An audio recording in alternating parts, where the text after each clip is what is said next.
चतुर्थ अध्याय। इंद्र आदि देवताओं द्वारा देवी की स्तुति।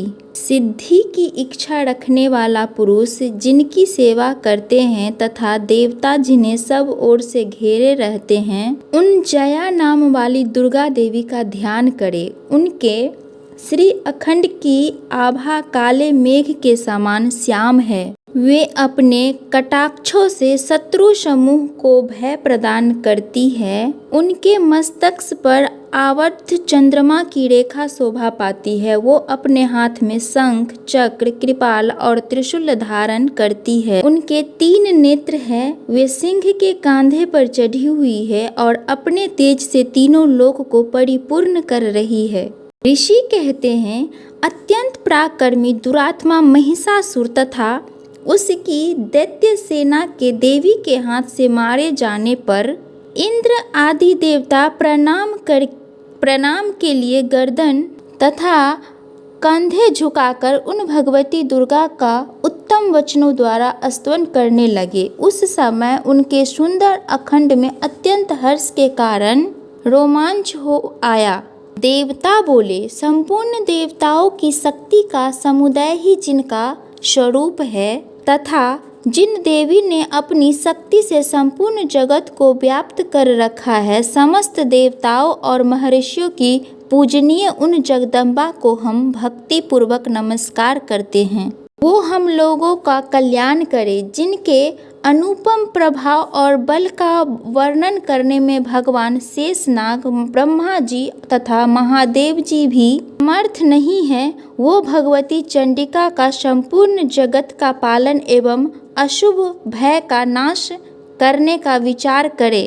जो पुण्यात्माओं के घरों में स्वयं ही लक्ष्मी रूप से, पापियों के यहाँ दरिद्रता रूप से, युद्ध शुद्ध अत्यंत कारण वाले पुरुष के हृदय में बुद्धि रूप से, सत्य पुरुष में श्रद्धा रूप से तथा कुलीन मनुष्य में लज्जा रूप से निवास करती है, उन आप भगवती दुर्गा को हम नमस्कार करते हैं। देवी, आप संपूर्ण विश्व का पालन कीजिए। देवी, आपके इस अचितन्य रूप का असुरों का नाश करने वाले भारी पराक्रम का तथा समस्त देवताओं और दैत्यों के समक्ष युद्ध में प्रकट किए हुए आपके अद्भुत चरित्रों का हम किस प्रकार वर्णन करें। आप संपूर्ण जगत की उत्पत्ति में कारण है। आप में सत्व गुण, रजोगुण और तमोगुण, ये तीनों गुण मौजूद हैं, तो भी दोषों के साथ आपका संसर्ग नहीं जान पड़ता। भगवान विष्णु और महादेव जी आदि देवता भी आपका पार नहीं पाते। आप ही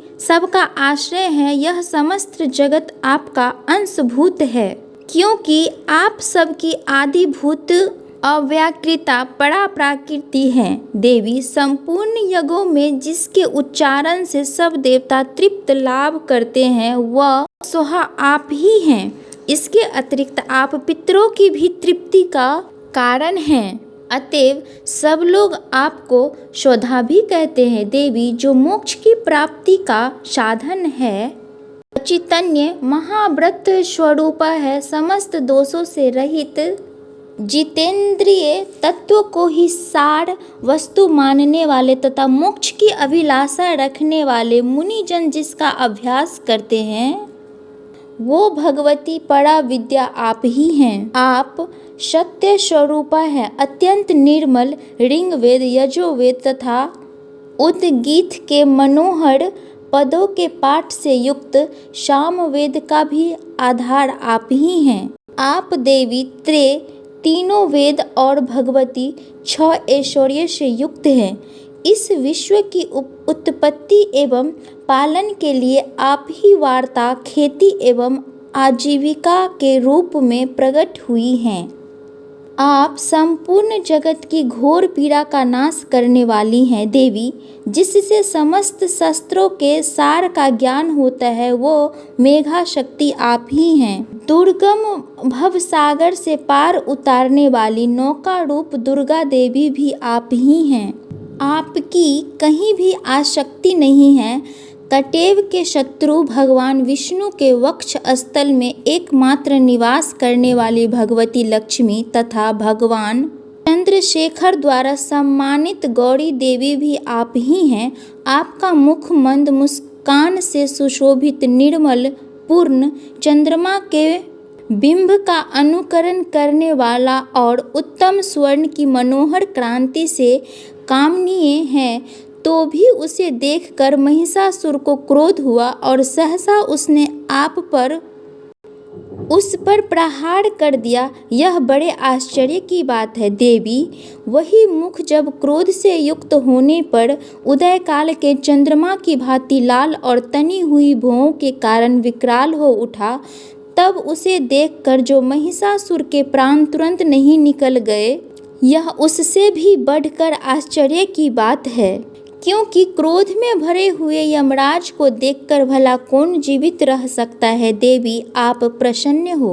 परमात्मा स्वरूपा आपके प्रसन्न होने पर जगत का उभयदैत्य होता है और क्रोध में भर जाने पर आप तत्काल ही कितने कुलों का सर्वनाश कर डालती है। यह बात अभी अनुभव में आई है, क्योंकि महिषासुर की यह विशाल सेना क्षण भर में आपके कोप से नष्ट हो गई है। सदा उभयदैत्य प्रदान करने वाले आप जिस पर प्रसन्न रहती हैं वो ही देश में सम्मानित है। उन्हीं को धन और यश की प्राप्ति होती है। उन्हीं का धर्म कभी शिथिल नहीं होता तथा वो ही अपने हष्ट पुष्ट स्त्री, पुत्र और मृत्यु के साथ धन्य मानने जाते हैं। देवी, आपकी ही कृपा से पुण्यात्मा पुरुष प्रतिदिन अत्यंत श्रद्धापूर्वक सदा सब प्रकार के धर्मानुकूल कर्म करता है और उसके प्रभाव से स्वर्गलोक में जाता है। इसीलिए आप तीनों लोक में निश्चय ही मनोवांछित फल देने वाली हैं। माँ दुर्गे, आप स्मरण करने पर सब पापियों का भय हर लेती हैं और स्वस्थ पुरुषों द्वारा चिंतन करने पर भी उन्हें परम कल्याणमयी बुद्धि प्रदान करती हैं। दुख, दरिद्रता और भय हरने वाली देवी, आपके सिवा दूसरी कौन है जिसका चित्त सबका उपकार करने के लिए सदा ही दयार्द्र रहता हो। देवी, इन राक्षसों के मरने से संसार को सुख मिले तथा ये राक्षस चिरकाल तक नरक में रहने के लिए भले ही पाप करते रहे हो, इस समय संग्राम में मृत्यु को प्राप्त होकर स्वर्ग लोक में जाए, निश्चय ही यही सोचकर आप शत्रुओं का वध करती हैं। आप शत्रुओं पर शस्त्र का प्रहार क्यों करती है? समस्त असुरों की दृष्टिपात मात्र से ही भस्म क्यों नहीं कर देती? इसमें भी एक रहस्य है। ये शत्रु भी हमारे शस्त्र से पवित्र होकर उत्तम लोक में जाए, इस प्रकार उनके प्रति भी आपका विचार अत्यंत उत्तम रहता है। खड्ग के तेज पुंज की भयंकर दीप्ति से तथा आपके त्रिशूल के अग्रभाग की घनीभूत प्रभाव से चुंधियाकर जो असुरों की आंखें फूट नहीं गई, उसमें कारण यही था कि वो मनोहर रेशमियों से युक्त चंद्रमा के समान आनंद प्रदान करने वाले आपके इस सुंदर मुख का दर्शन करते थे। देवी, आपका शील दुराचारियों के बुरे बर्ताव को दूर करने वाला है। साथ ही यह रूप ऐसा है जो कभी चिंतन में भी नहीं आ सकता और जिसकी कभी दूसरों से तुलना भी नहीं हो सकती, तथा आपका बल और पराक्रम तो उन दैत्यों का भी नाश करने वाला है जो कभी देवताओं के पराक्रम को भी नष्ट कर चुके थे। इस प्रकार आपने शत्रुओं पर भी अपनी दया ही प्रकट की है। वरदायिनी देवी, आपके इस पराक्रम की किसके साथ तुलना हो सकती है तथा शत्रुओं को भय देने वाला एवं अत्यंत मनोहर ऐसा रूप भी आपके सिवा और कहाँ है? हृदय में कृपा और युद्ध में निष्ठुरता, ये तीनों बातें तीनों लोक के भीतर केवल आप में ही देखी गई है। मातः आपने शत्रुओं का नाश करके इस समस्त त्रिलोक की रक्षा की है। उन शत्रुओं को भी युद्ध भूमि में मारकर स्वर्गलोक में पहुंचाया है तथा उन मंद दैत्यों से प्राप्त होने वाला हम लोगों के भय को भी दूर कर दिया है। आपको हमारा नमस्कार है। देवी आप शूल से हमारी रक्षा करे, अंबिके आप खड्ग से भी हमारी रक्षा करे तथा घंटा की ध्वनि से, धनुष की टंकार से भी हम लोगों की रक्षा करे। चंडिके पूर्व, पश्चिम और दक्षिण दिशा में आप हमारी रक्षा करें तथा ईश्वरी अपने त्रिशूल को घुमाकर आप उत्तर दिशा में भी हमारी रक्षा करें। तीनों लोक में आपके जो परम सुंदर एवं अत्यंत भयंकर रूप विचरते रहते हैं, उनके द्वारा भी आप हमारी तथा इस भूलोक की रक्षा करें। अंबिके आपके कर पल्लवों में शोभा पाने वाला खड्ग, त्रिशूल, शूल और गदा आदि जो जो अस्त्र हैं, उन सब के द्वारा आप सब ओर से हम लोगों की रक्षा करें। ऋषि कहते हैं, इस प्रकार जब देवताओं ने जगत माता दुर्गा की स्तुति की और नंदन वन के दिव्य पुष्पों एवं गंध, चंदन आदि के द्वारा उनका पूजन किया, फिर सब ने मिलकर जब भक्ति पूर्वक दिव्य धूपों की सुगंध निवेदन की, तब देवी ने प्रसन्न वंदन होकर प्रणाम करते हुए सब देवताओं से कहा। देवी बोली, देवताओं, तुम सब लोग मुझसे जिस वस्तु की अभिलाषा रखते हो उसे मांगो। देवता बोले, भगवती ने हमारी सब इच्छा पूर्ण कर दी, अब कुछ भी बाकी नहीं है, क्योंकि हमारा यह शत्रु महिषासुर मारा गया। महेश्वरी, इतने पर भी यदि आप हमें और वर देना चाहती हैं तो हम जब जब आपका स्मरण करें तब तब आप दर्शन देकर हम लोगों के महान संकट दूर कर दिया करें तथा प्रसन्न मुखी अंबिके, जो मनुष्य इन शास्त्रों द्वारा आपकी स्तुति करे, उसे वित्त, स्मृति और वैभव देने के साथ ही उसकी धन और स्त्री आदि संपत्ति को भी बढ़ाने के लिए आप सदा हम पर प्रसन्न रहे।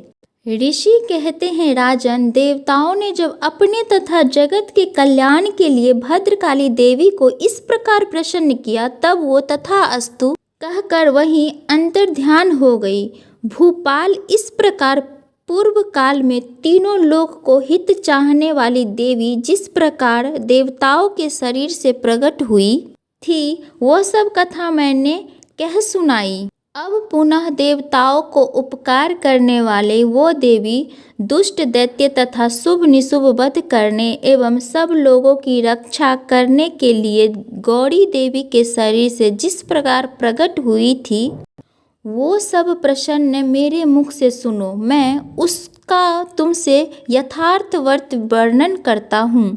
इस प्रकार श्री मार्तंडेय पुराण में स्वर्णिम मनवस्तर की कथा के अंतर्गत देवी महात्म्य शुक्रादि स्तुति नामक चौथा अध्याय पूरा हुआ। प्रेम से बोलिए कुष्मांडा माता की जय।